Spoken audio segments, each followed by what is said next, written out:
Ce n'est certainement pas par coïncidence qu'un mot si approprié est utilisé pour le zygote, ce développement dans l'utérus de la mère. Cela prouve, une fois de plus, que le Coran est une révélation de Dieu, le Seigneur de tous les mondes.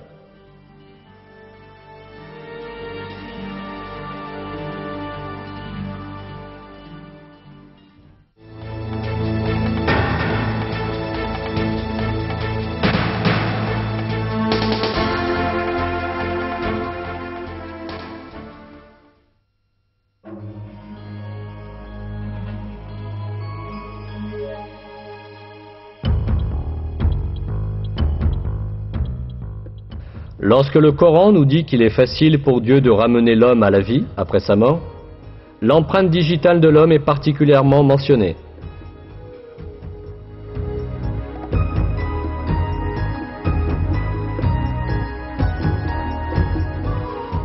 Mais si, nous sommes capables de remettre en ordre l'extrémité de ses doigts.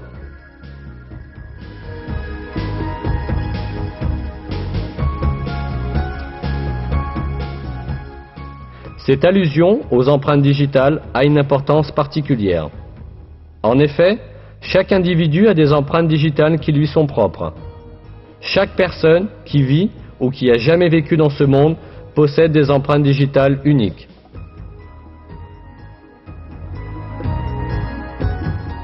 C'est pourquoi les empreintes digitales sont reconnues comme un important moyen d'identification des personnes et sont utilisées dans ce but dans le monde entier. Mais ce qui est important ici, c'est que cette caractéristique des empreintes digitales n'a été découverte qu'à la fin du XIXe siècle. Avant cela, on considérait les empreintes digitales comme un simple dessin sans signification particulière. Cependant, dans le Coran, Dieu souligne l'importance de l'extrémité des doigts, qui n'attirait l'attention de personne à l'époque. Cette importance n'a été comprise qu'à notre époque.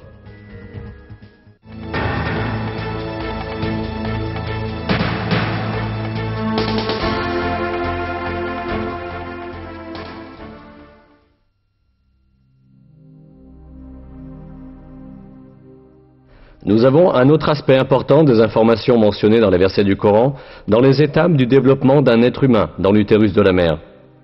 Les versets indiquent que dans l'utérus de la mère, ce sont d'abord les os qui se développent, puis que les muscles se forment et enveloppent ces os.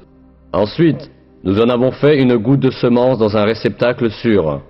Puis, nous avons créé de la goutte de semence une adhérence.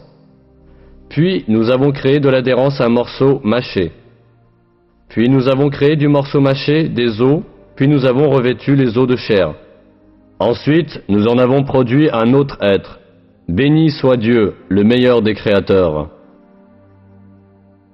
L'embryologie est une discipline scientifique qui étudie le développement de l'embryon dans l'utérus de la mère. Jusqu'à très récemment, les embryologues pensaient que les os et les muscles de l'embryon se développaient en même temps. Pour cette raison, il y a longtemps eu des gens qui prétendaient que ces versets étaient en contradiction avec la science. Mais des recherches microscopiques plus poussées, effectuées grâce au progrès technologique, ont établi que la révélation coranique est littéralement correcte. Ces examens, au niveau microscopique, ont montré que le développement à l'intérieur de l'utérus maternel se fait exactement de la manière décrite dans le verset.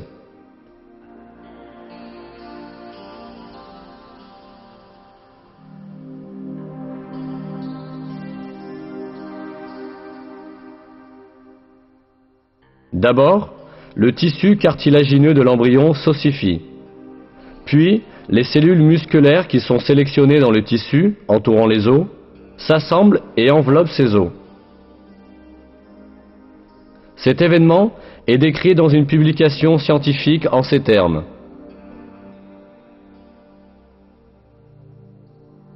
Au cours de la 7e semaine, le squelette commence à s'étendre à tout le corps et les os prennent leur forme familière.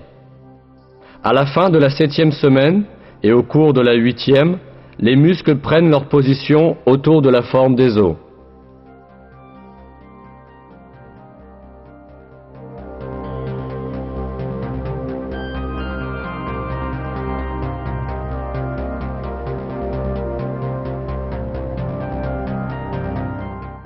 En bref, les étapes du développement humain décrites dans le Coran concordent parfaitement avec les découvertes de l'embryologie moderne.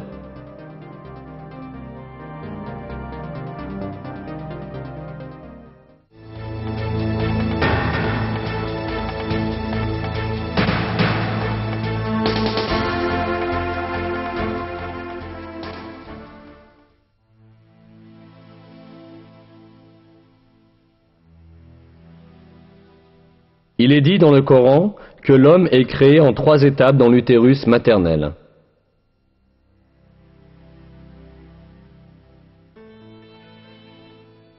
Il vous crée dans le ventre de vos mères, création après création, dans 3 ténèbres. Tel est Dieu, votre Seigneur. À lui appartient la souveraineté. Il n'est pas d'autre divinité que lui. Comment pouvez-vous vous détourner ?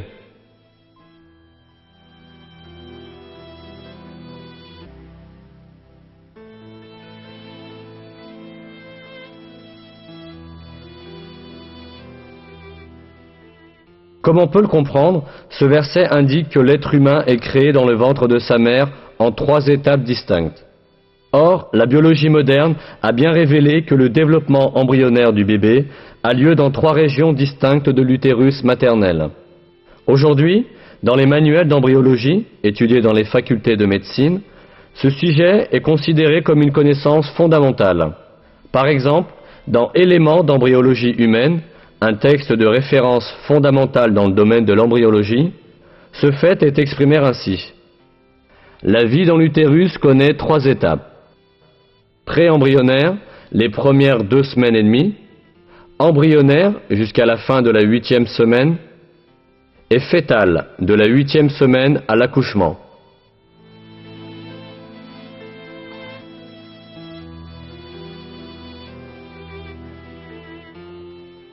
Pourtant, dans de nombreux autres faits scientifiques, ces informations nous sont communiquées miraculeusement dans les versets du Coran.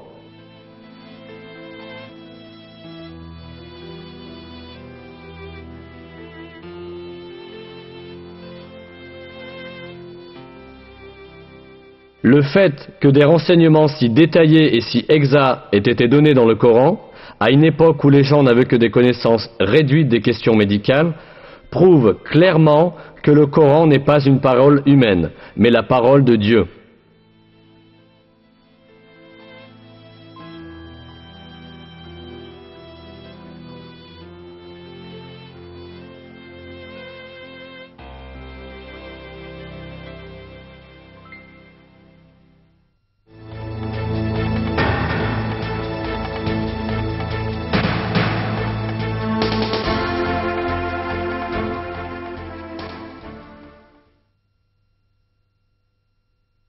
Un autre aspect miraculeux du Coran est qu'il a révélé à l'avance un certain nombre d'événements importants qui allaient se produire dans l'avenir.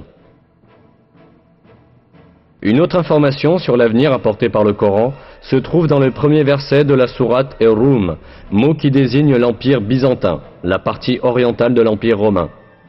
Ces versets affirment que l'Empire byzantin avait connu une grande défaite, mais qu'il obtiendrait bientôt la victoire.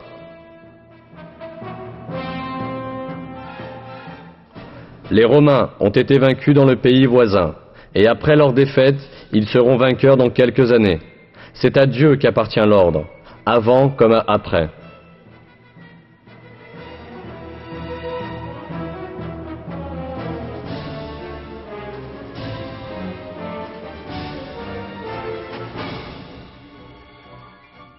Ces versets furent révélés vers l'an 620 de l'ère chrétienne, près de 7 ans après la défaite cinglante infligée par les Perses aux chrétiens de Byzance.